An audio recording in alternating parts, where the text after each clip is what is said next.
Welcome back to yet another video from Tiju's Academy, and this is Aishwarya here. In one of our previous videos, we dealt with the abbreviations of frequencies of medication administration. I hope you might have watched that particular video. If you haven't watched so far, we will be providing the link in the description box. So as a continuation of that particular video, today we are going to discuss the abbreviations for route of administration of medications. Basically, the route of administration of medications can be classified into three. The very first route of administration that we are going to discuss today is through mouth. So we will start with the abbreviations for that. So the very first one is PO. PO means through mouth or orally. Second one is SL. SL means sublingual, which means under the tongue. There are tablets that we normally keep under the tongue.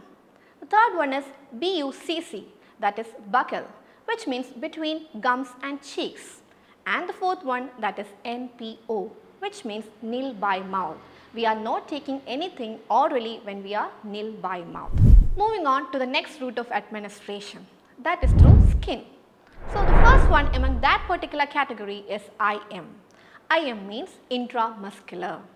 Second one, SC or SCBQ, that is subcutaneously. And the third one, that is ID.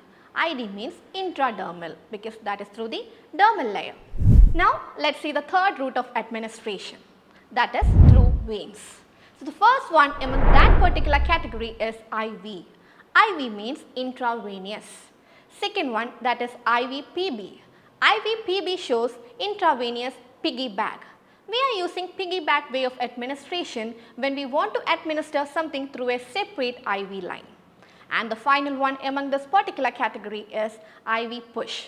We are using IV push method of administration when we want to put something directly into the bloodstream through the nervous system. So I hope this will be an interesting video for you people. For more interesting videos like this, follow Tiju's Academy. Orappanu Vijayam.